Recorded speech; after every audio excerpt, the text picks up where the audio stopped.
Bom dia e bem-vindos a mais um Mercados em Ação do Jornal Económico. Nesta edição temos BCE, Fed, arranque da época de resultados em Wall Street, petróleo, entre outros temas. E também vamos ter os habituais números e gráficos do Marco Silva. O nosso convidado hoje é Filipe Garcia, presidente da IMF, Informação de Mercados Financeiros. Filipe, bem-vindo de volta. Obrigado, é bom estar aqui convosco. Obrigado por teres aceito o nosso convite. Nesta época de incêndios, como estamos aqui a falar mesmo agora, e de extremo calor no nosso país, esperando que esta semana não tenha trágicos resultados em todo o país devido aos incêndios.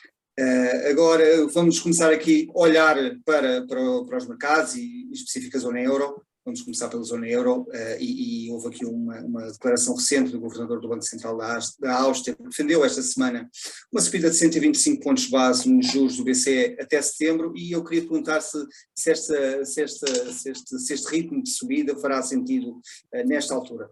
Bom, aquilo que nós temos vindo a assistir é pouco consenso dentro dos membros ou entre os membros do Banco Central sobre como é que se deverá normalizar a política monetária. O único consenso que existe é que vamos subir taxas ou vão ser subidas as taxas. Agora o grau logo se vê. Eu fico com a sensação que há alguns membros do Banco Central que utilizam este tipo de declarações para, de alguma forma, fazer uma espécie de processo de negociação dentro do Conselho de Governadores. E, portanto, esta ideia de que se deveriam subir 125 pontos base até setembro parece-me apenas isso, ou seja, uma manobra de pressão para que se consiga fazer um bocadinho mais, não na reunião de julho, porque nessa parece-me que está tudo mais ou menos dentro do... Já está mais ou menos telegrafado aquilo que vai suceder, mas em setembro subirem mais do que aquilo que a Presidente Lagarde e outros membros mais dovish, se quisermos, têm vindo a dizer. Eu sou daqueles que acha que o processo de normalização de taxas de juros por parte do BCE será mais lento e menos amplo do que algumas pessoas têm vindo digamos, antever.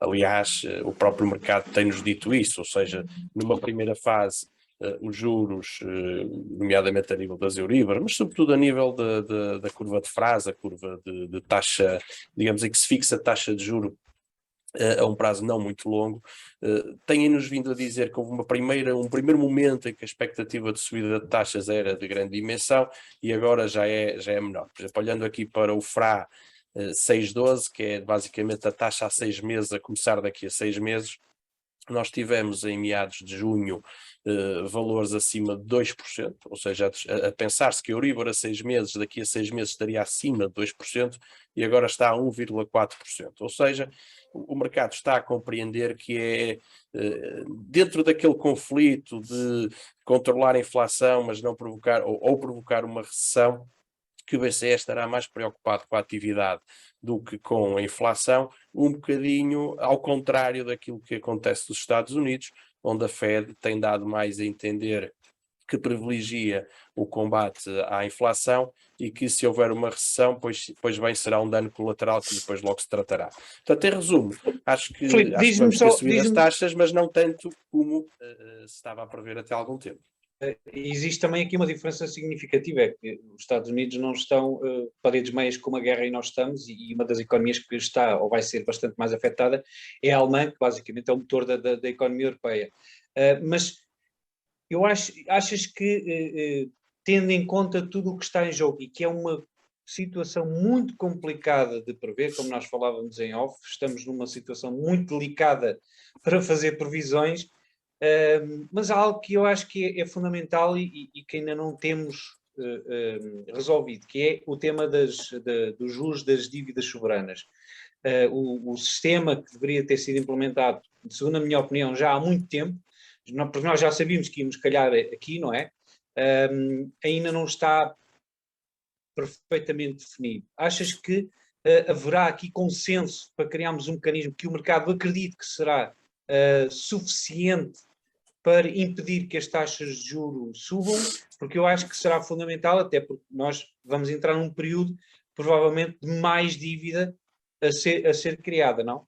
Ora bem, vou tentar ser objetivo na forma como vejo isto. A primeira questão é que não me parece neste momento que o mercado esteja propriamente a desconfiar do BCE. Isto é, não obstante termos tido algum alargamento de spreads, e o caso de Itália é sempre o mais referido, não temos, o mercado continua ordeiro, quer dizer, não temos tido subidas por aí além. Esse é o primeiro aspecto que eu gostaria de dizer.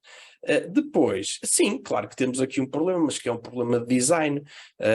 Nós sabemos que os tratados impedem que o BCE financie diretamente os Estados, ou seja, não há uma mutualização da dívida de facto dentro da zona euro, e esse é que é sempre o grande problema.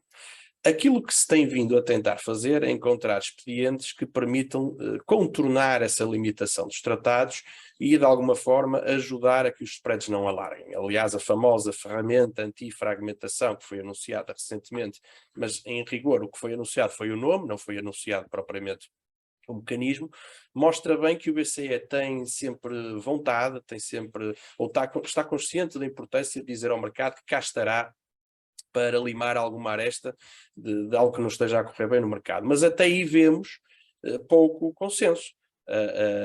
Nós temos visto também declarações de vários banqueiros centrais dos países mais do centro da Europa a darem nota de que não pretendem de maneira nenhuma utilizar o BCE para financiar Estados como Itália. E, portanto, esse dissenso, e nós vimos inclusivamente o próprio Bundesbank a dizer que não está de acordo com a ferramenta antifragmentação, enfim, isto dá-nos claramente aqui a ideia de que é uma tensão que está para resolver. Eu só diria, relativamente aos problemas que isto possa causar, eu não estou nada preocupado, confesso, com o ano 2022 acerca disto. Porque este ano nós vamos ter um ano de inflação alta, o que é mau para muitas pessoas, nomeadamente para as famílias de menores rendimentos, mas é bom para os Estados, que conseguem uma posição fiscal mais vantajosa, e num contexto em que as taxas de juros ainda são baixas, o que quer dizer na prática que a taxa de juros real que está a ser paga pelos Estados pela dívida é neste momento bastante negativa, e portanto isso vai ajudar bastante um melhor comportamento das contas públicas este ano, até porque, e olhamos para o caso, por exemplo, de Portugal, será um ano em que vamos ter crescimento, e vamos ter um crescimento até bastante forte. Estou mais preocupado relativamente a 2023, porque aí a inflação já vai provavelmente andar um bocadinho para trás, mal para os Estados, e em que a atividade económica também vai provavelmente abrandar e não será pouco, e que também é mau para os Estados. Portanto, eu estou mais preocupado com o ano que vem do que propriamente com este ano. Mas concordo, esse é um dos motivos pelos quais o Banco Central Europeu tem alguma resistência em subir as taxas de juros de forma muito pronunciada, porque sabe que aí estará a fazer mais parte do problema do que da solução. Filipe, e o que é que achas que, porque isto tem tido aqui uma consequência imediata, nomeadamente no euro-dólar, e é que basicamente o euro tem desvalorizado, o que parece que não ajudando as exportações europeias, mas também criando um clima de inflação pior. Nós também importamos coisas em dólares, nomeadamente petróleo e matérias-primas, e isso afeta-nos ainda mais. E estamos muito perto daquele limite do nível psicológico da paridade. Achas que poderá haver aqui algum tipo de intervenção, ou o BCE, os Estados, estão confortáveis e estão inclusive a apoiar um euro mais fraco nesta fase? E será que os Estados Unidos também estão confortáveis com um dólar tão forte? Marcos, são muitas perguntas, vamos ver. Eu diria assim, em primeiro lugar, sim, é o dólar, o euro, não é que o euro esteja forte, de facto está relativamente fraco, mas quem está mesmo forte é o dólar. O dólar, enfim, este mês está a ganhar virtualmente a todas as moedas, talvez não esteja a ganhar aquelas com quem tem uma paridade, ou moedas de mercados mais estranhos, mas mesmo face ao rublo, que tinha sido a estrela dos últimos meses em termos de mercado cambial, mesmo até essa moeda, o dólar está a ganhar, e portanto há aqui claramente uma força do dólar, e não é só uma fraqueza do euro, creio que isso é importante importante referir. Esse ponto de como é que impacta um euro mais fraco em toda esta questão realmente é relevante, porque um euro fraco faz importar inflação. Além disso, estamos até perante uma situação em que há uma deterioração dos termos de troca, porque vamos lá ver, tem havido, vamos dizer isto de uma maneira mais ou menos simples, tem havido uma inflação mais forte nos bens que nós importamos, nós zona euro, do que aqueles que exportamos. Isto também não é positivo. E ainda por cima tivemos, dados da semana passada, que pela primeira vez em 30 anos, estes 30 anos é sempre esquisito dizer, porque tem a ver com o processo de reunificação, mas pela primeira vez em muito tempo, a Alemanha registrou um déficit comercial a nível mensal. E, portanto, fica aqui muito patente que, se calhar, um euro mais fraco tem que se perceber quais são os verdadeiros impactos que isso tem. Por um lado, realmente é bom para as exportações, só que grande parte desse déficit comercial alemão vem do facto da importação de energia estar a ser feita a preços mais altos. Em determinado momento, o BCE, penso que da primeira vez que o euro-dólar foi testar um 0,350, o BCE, ou alguns membros do BCE, falaram na preocupação em ter um euro fraco, porque isso provocaria ainda mais inflação. Aquilo que eu tenho reparado é que esse ângulo de análise tem desaparecido dos comentários do BCE. Portanto, eu fico com a sensação que não é, neste momento, uma preocupação por aí além. Filipe, obrigado. Vamos agora para um breve intervalo e regressamos já.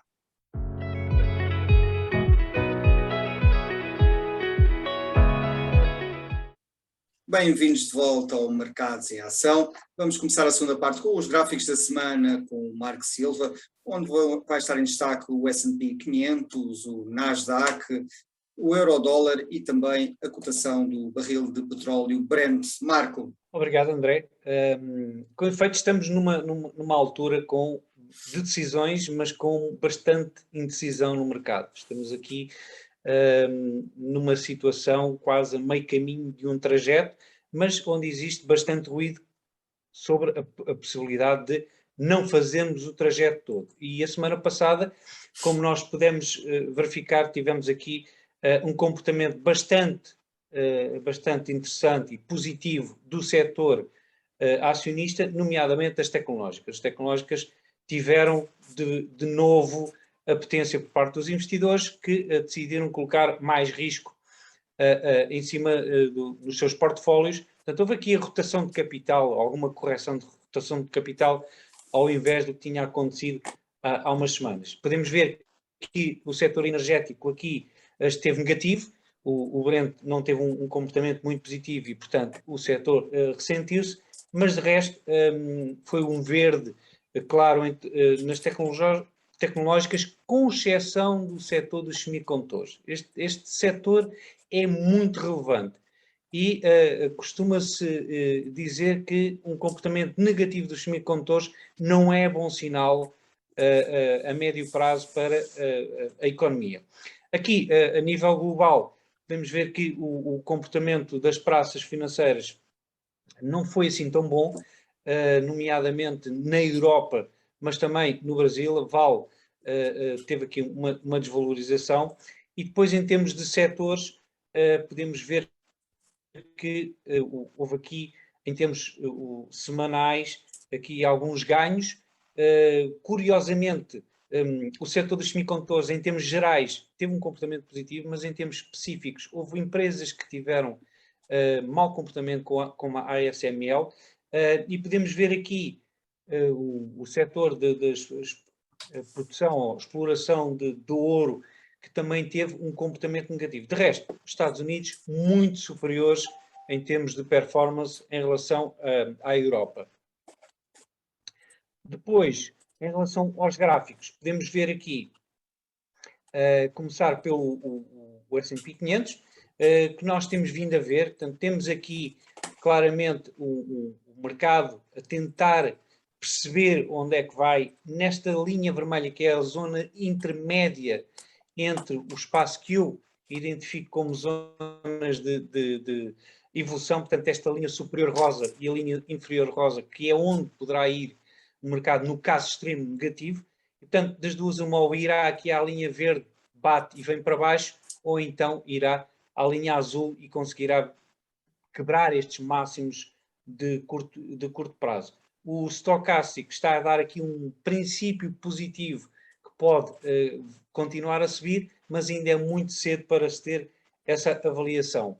Aqui o Nasdaq, a mesma coisa, tem aqui a média móvel dos 20, aliás, períodos, como fator primário de resistência. Depois, o Brent, que temos também andado a seguir de perto, conseguiu fechar a semana passada ou ontem, na sexta-feira, acima da média móvel dos 200 períodos, o que é muito interessante, mas vamos ver se consegue realmente ir testar as médias móveis de menor duração ou se vem testar imediatamente aqui esta linha de tendência a vermelho que está nos $90. São os 2 pontos fulcrais para já. Por fim, o euro-dólar, que depois de quebrar aqui esta linha de suporte amarela, reparem que ele andou aqui a testar primeiro, depois veio testar uma segunda vez e quebrou, e depois tentou recuperar essa linha amarela, não conseguiu, reparem aqui, e então veio aqui agora para muito perto da linha vermelha, onde deverá haver uma zona de suporte muito perto da paridade. E, portanto, é este o panorama para já do mercado, portanto, com muita decisão a ser tomada por parte dos investidores, com os gráficos aqui a precisarem de clarificação, mas estamos numa fase claramente também de muitas incertezas. E é tudo, André. Obrigado, Marco.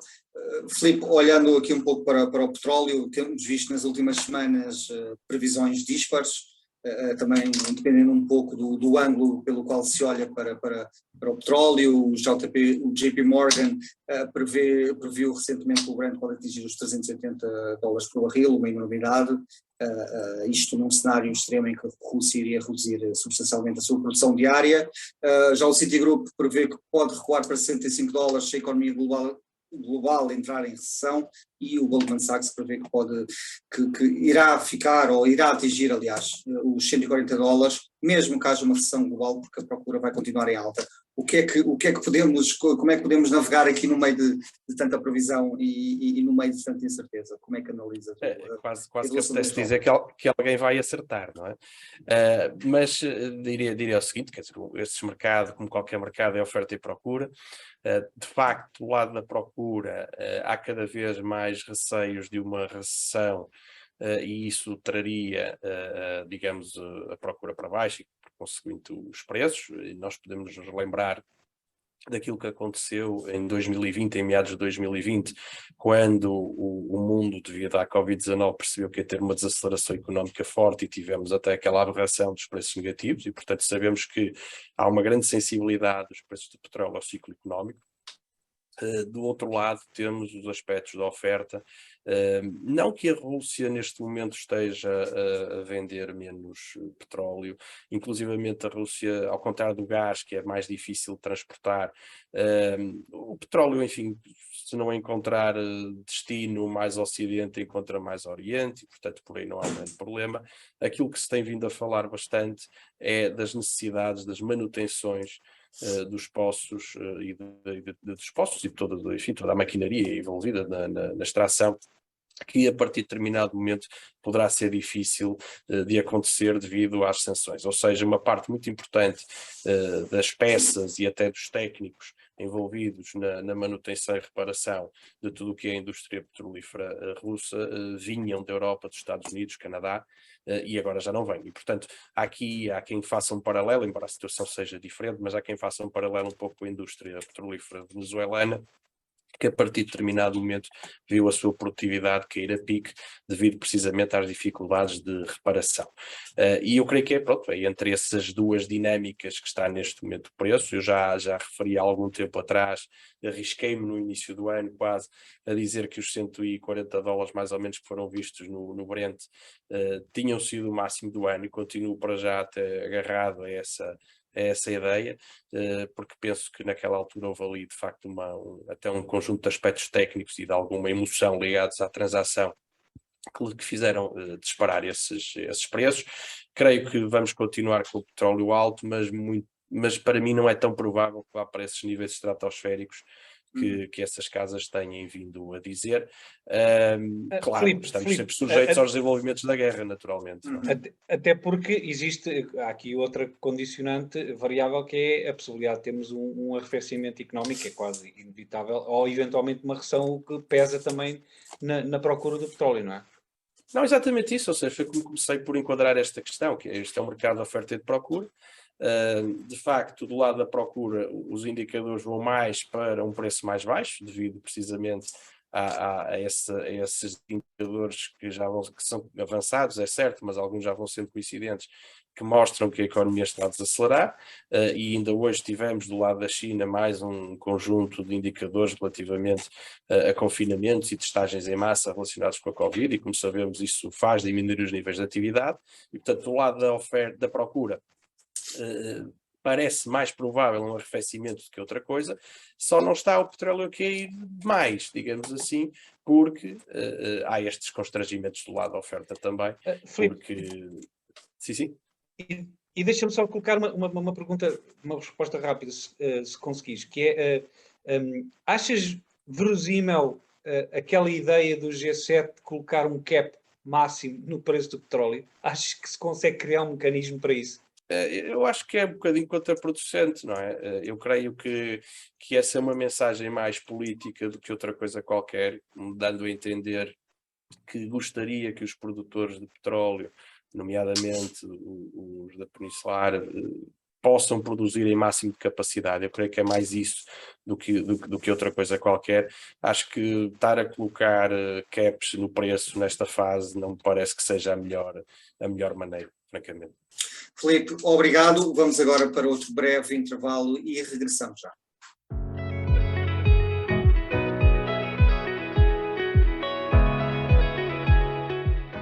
Bem-vindos de volta à terceira e última parte do Mercados em Ação. Vamos começar pelo número da semana, que são 1.000 milhões de euros. Este é o valor que a Greenvolt atingiu de capitalização bolsista esta semana, após o aumento de capital e a entrada em negociação das novas ações. Tem sido um percurso impressionante da empresa liderada por João Mendes Neto, que entrou em bolsa há cerca de um ano atrás. Marco, agora vamos olhar para a personalidade da semana. O que é que tens reservado para nós? Esta semana volta a ser Elon Musk, porque bateu com a porta com o negócio da compra do Twitter, o que já era algo expectável, tendo em conta tudo o que já tinha sido noticiado, devido a supostamente a empresa não divulgar os resultados, ou qual é que é o peso das contas não existentes, ou boots, basicamente robôs, contas falsas que a empresa tem. Mas isto colocou logo em prática no terreno um corrupio de notícias sobre processos criados pela própria empresa, para obrigar Elon Musk a comprar, a ir para a frente com a compra, ou eventualmente tentar recolher aqui algum tipo de penalização, o que deverá seguir-se investidores. Nos Estados Unidos são bastante mais agressivos em relação a isso, e não me espanta nada que venham aí uma quantidade de processos de investidores privados a tentar pedir satisfações a Elon Musk. Vai ser ainda um processo que poderá correr muita tinta. Obrigado, Marco. E Filipe, olhando precisamente para esta questão do Elon Musk e do Twitter, a Bloomberg dizia esta semana que o processo deverá dar entrada em tribunal esta semana, portanto, o Twitter versus Elon Musk. O que é que podemos esperar deste tipo de processos? Há aqui um desfecho certo, não? Será um acordo? O que é que poderemos esperar? Sim, eu quando vi na sexta-feira esta notícia, a minha primeira reação foi, bom, lá está o Elon Musk a negociar. Porque temos que ver que desde que toda esta oferta de aquisição começou, o mercado desvalorizou bastante em todos os setores e no tecnológico ainda mais, ou seja, o Nasdaq está este ano a ter performances bem piores do que os outros índices, mesmo que esteja tudo em 2 dígitos, o Nasdaq está a perder 26% no ano, o S&P está a perder 18%, enfim, desde que foi fixado, entre aspas, o preço para a aquisição, o mercado já desvalorizou imenso. E, portanto, percebe-se bem que os acionistas do Twitter queiram fazer o negócio, porque de alguma maneira têm ali a sua valorização congelada no mercado bearish, e, portanto, faz sentido que eles queiram vender, mas também faz sentido que o Elon Musk queira comprar mais barato, e creio que é isto que está aqui a acontecer, mais do que uma vontade de pura e simplesmente pular fora do negócio. Creio que é um tema de revisão de preço. É um bocadinho especulativo de minha parte, mas é isso que eu acho. Filipe, olha, desta semana também vou arrancar os resultados das cotadas em Wall Street.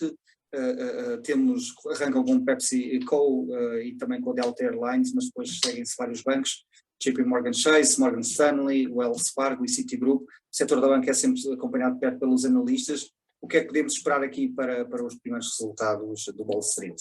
Sim, é uma época importante, porque era de supor que os resultados começassem a vir pior do que aquilo que têm sido as expectativas, ou seja, como estava a falar com o Marco antes, quer dizer, depois da compressão de múltiplos viria a compressão dos earnings. Acho que faria sentido começarmos a ter resultados um pouco piores.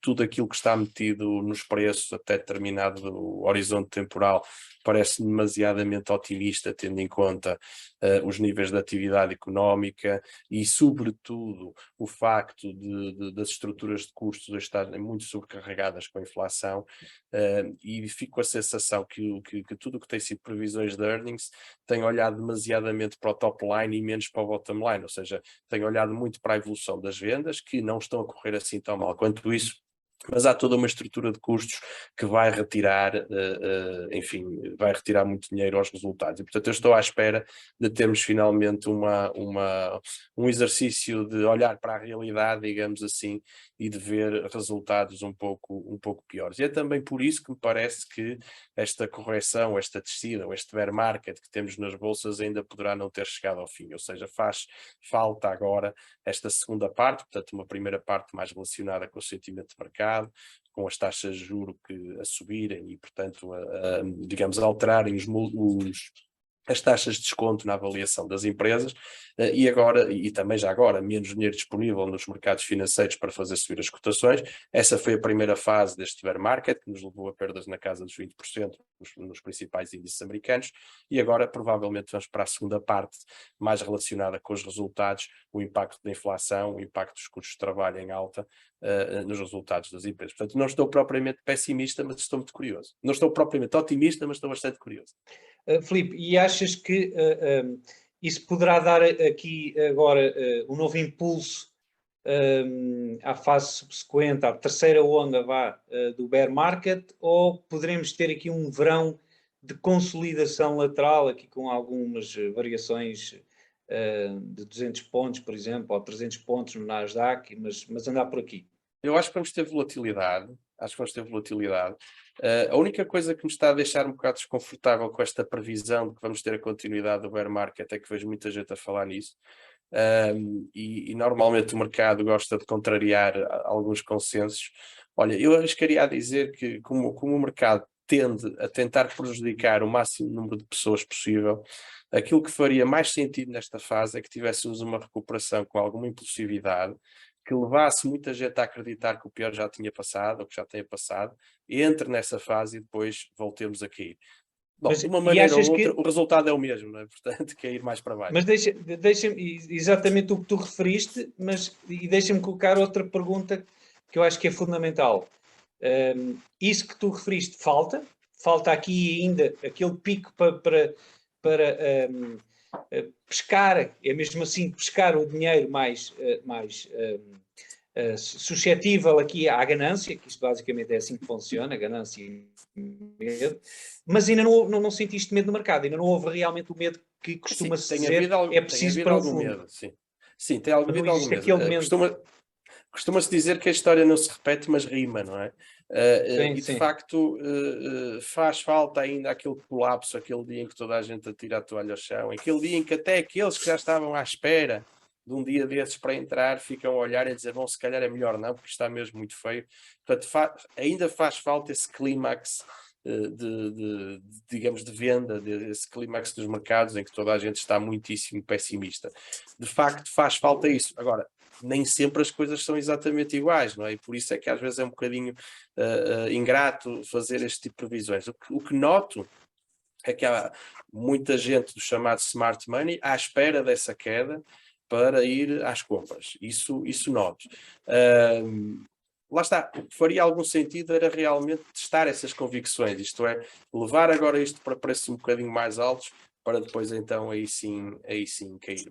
Mas concordo, ainda faz falta para que isto, enfim, seja um bear market, como vem nos livros, faz falta ainda esse clímax vendedor. Filipe, esta semana são conhecidos os dados de inflação nos Estados Unidos, os analistas apontam para um novo recorde de 40 anos, aqui próximo dos 9%. Na passada sexta-feira saíram dados do emprego e revelam que a maior economia mundial criou 372 mil empregos, acima do esperado. Os mercados estão à espera que a Fed também venha a subir os juros em 75 pontos base na reunião deste mês. Há aqui decisões difíceis a tomar para a Fed, com dados um pouco contraditórios a chegar do mercado e da economia real. É assim, começando até se calhar pela questão do emprego, nós temos sempre que perceber que o emprego é uma variável desfasada do ponto de vista da economia, chamado lagging, ou seja, não é um indicador avançado. Até se discute até que ponto é que ele é coincidente. Eu diria que ele é uma variável desfasada do ciclo económico, porque até nós sabemos nas empresas que só começamos a despedir quando não há outra hipótese, porque ninguém gosta propriamente de despedir, mas também só começamos a contratar quando sentimos uma grande confiança. E, portanto, é uma variável desfasada e não me surpreende ainda que venha com valores altos, digamos assim. Agora, os outros indicadores avançados começam a dar, que não nenhum destes que estivemos a falar, começam a dar uma perspectiva mais negativa. Ao nível da inflação, também há cada vez mais indicadores de que podemos estar já perto do topo em termos de inflação homóloga e que a partir daqui tínhamos uma desaceleração da inflação. Parece-me que isso faz algum sentido, portanto talvez iremos assistir agora ao valor mais alto, mas termos uma queda a partir daí. E a Fed, provavelmente, ou certamente irá subir 75 pontos base. O mercado continua bastante inclinado para ter mais subidas de taxas ao longo do ano. Estava hoje a ver e espera-se que em setembro subam mais 50 pontos. Depois, entre novembro e dezembro, uma subida acumulada de mais entre 50 a 75 pontos. A Fed para já está claramente a dizer que prefere controlar os preços do que incentivar a economia. E é por isso que se diz que aquela famosa Fed Put, ou seja, o valor ou o nível dos mercados bolsistas, que pode, até que nível é que pode cair até fazer alguma coisa para salvar os mercados. Se calhar esse é o nível que está muito ainda lá mais para baixo. Isso corrobora também com esta perspectiva de que ainda falta mais qualquer coisa de quedas para que o bear market se inverta. Filipe, obrigado por teres aceito o nosso convite. Obrigado eu, se você pode expor. Obrigado. Marco, vemo-nos para a semana. Vamos para a semana. Um abraço. Veja ou reveja esta e outras edições do Mercados em Ação no site e nas redes sociais do Jornal Económico. Ouça também a versão em podcast disponível nas principais plataformas de streaming. Chegamos ao fim de mais um Mercados em Ação. Boa semana e bons negócios.